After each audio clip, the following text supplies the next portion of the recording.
Hello students, मैं doctor Anil Arora, department of botany, Dungar college Bikaner से।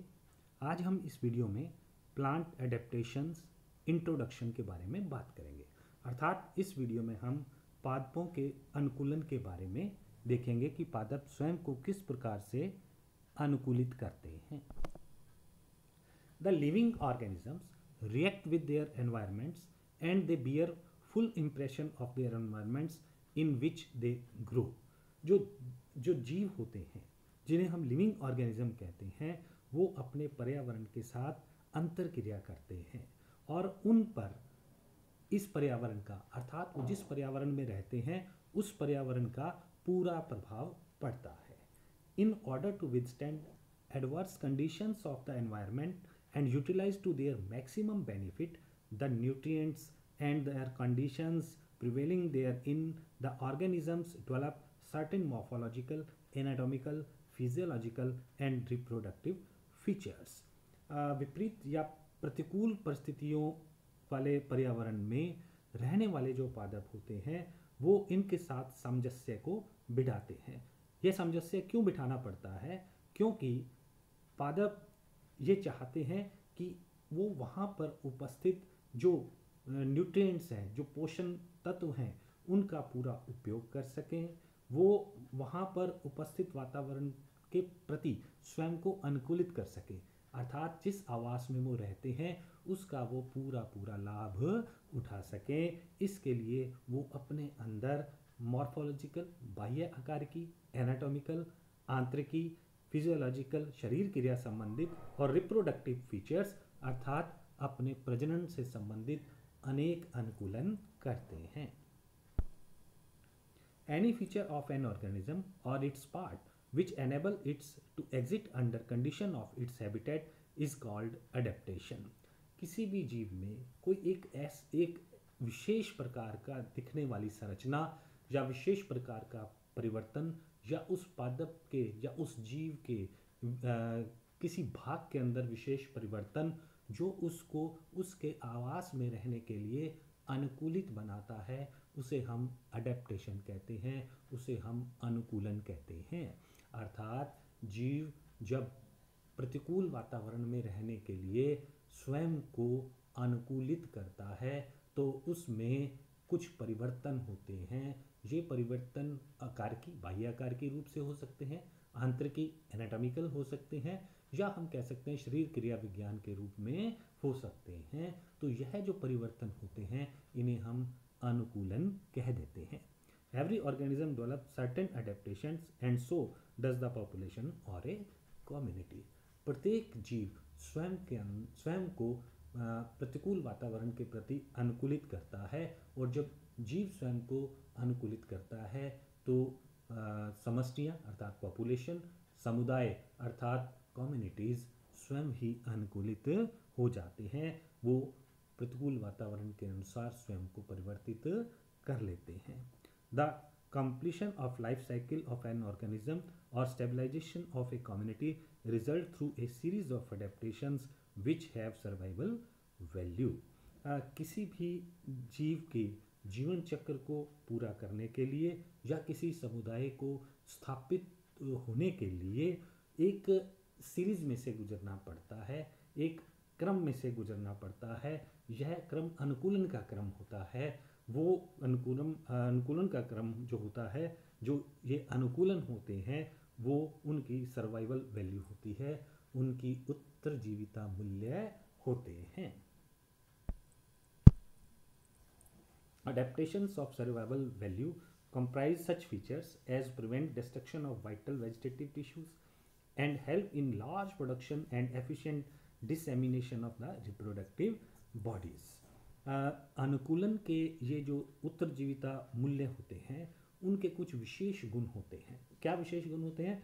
जैसे वो पादपों के या जंतुओं के या जीवों के जो कायिक उत्तक होते हैं उनको नष्ट होने से बचाते हैं और वो रिप्रोडक्शन, प्रजनन में भी सहायता करते हैं। प्रजनन में बनने वाले जैसे स्पोर इत्यादि हैं या जैसे दूसरे ऐसे ऑर्गन हैं, ऐसे अंग हैं जो आगे जाकर के पादप को अपनी न्यू जनरेशन बनाने में, अपनी नई पीढ़ी बनाने में सहायता करते हैं। जैसे हम कहते हैं बीज हो गए, तो इनको संख्या में अधिक और दूर दूर तक प्रसारित होने में सहायता करते हैं। तो जो उत्तरजीविता मूल्य हैं, अनुकूलनों के उत्तरजीविता मूल्य हैं, उनके ये विशेष गुण होते हैं।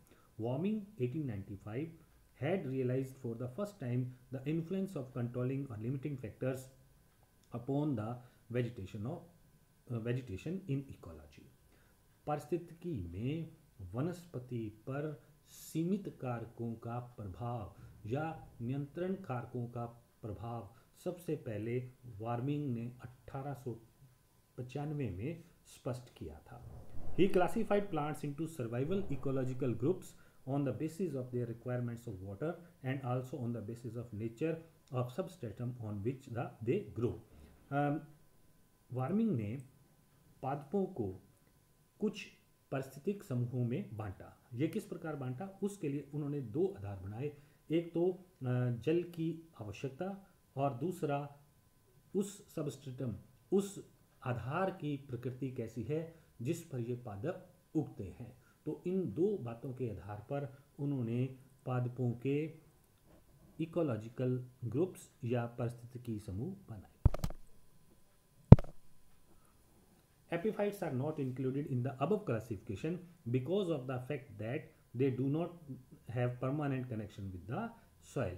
इसमें एपिफाइट को सम्मिलित नहीं किया गया है क्योंकि उनका मृदा के साथ कोई स्थायी संबंध नहीं होता। Warming second classification 1909 of the plants is based on the water condition. Warming ने जो दूसरा क्लासिफिकेशन दिया 1909 में, वो पादपों के जल संबंधों पर आधारित था। इससे पहले हम देखते हैं कि कोई और जो मृदा के आधार पर कौन से समूह वार्मिंग ने बनाए थे। Warming classified plants on the basis of nature of substratum into the following groups. Warming ने पादपों को सॉयल या मृदा जिस पर पादप ग्रो करते हैं उसके आधार पर निम्नलिखित समूह में बांटा। Number 1, plants of acidic soil oxylophytes. ऐसे पादप जो अम्लीय मृदा पर उगते हैं ऑक्सिलोफाइट्स कहलाते हैं। ऐसे पादप जो क्षारीय मृदा पर उगते हैं हेलोफाइट्स कहलाते हैं। ऐसे पादप जो बालू मृदा पर उगते हैं उन्हें हम ज़ैमोफाइट्स कहते हैं। ऐसे पादप जो चट्टानों की सतह पर उगते हैं उन्हें हम लिथोफाइट्स कहते हैं। ऐसे पादप जो चट्टानों की दरारों में उगते हैं उन्हें हम कैस्मोफाइट्स कहते हैं। On the basis of their water requirement and nature of soil, the plants have been classified as follows। On the basis of their water requirement, पादपों की जल की आवश्यकता और मृदा की प्रकृति के आधार पर उन्हें निम्न प्रकार से विभाजित किया जा सकता है या निम्नलिखित समूहों में बांटा जा सकता है। हाइड्रोफाइट्स, जलीय पादप, प्लांट्स ग्रोइंग इन और नियर वाटर। ऐसे पादप जो जल में या जल के नज़दीक उगते हैं, जल के नज़दीक ग्रो करते हैं, उन्हें हम हाइड्रोफाइट्स कहते हैं। ज़ीरोफाइट्स, मरुद्विदीय पादप। ऐसे पादप जो बहुत ही ऐसे स्थान पर उगते हैं जहाँ जल की अत्यधिक कमी होती है, उनके आवास पर जल की अत्यधिक कमी पाई जाती है। Xerophilous plants are further classified on the basis of their habitats as follows. जो मरुद्विदीय पादप होते हैं उन्हें हम आगे भी विभाजित कर सकते हैं, जैसे ज़ाइलोफाइट्स जो अम्लीय मृदा में उगते हैं, हेलोफाइट्स जो क्षारीय मृदा में उगते हैं, लिथोफाइट्स जो चट्टानों पर उगते हैं, ज़ैमोफाइट्स जो बालू अथवा बालुई मिट्टी अथवा ग्रेवल सोयल जो बजरी जैसी भूमि पर ग्रो करते हैं, उन्हें हम ज़ैमोफाइट्स कहते हैं। कैरिसोफाइट्स ऑन द वेस्टलैंड जो बेकार पड़ी भूमि पर उगते हैं। Eremophytes on the deserts and steppes. Eremophytes उन्हें कहते हैं जो रेगिस्तान के अंदर उगते हैं। Psychrophytes on the cold soils जो ठंडी मृदा पर उगते हैं।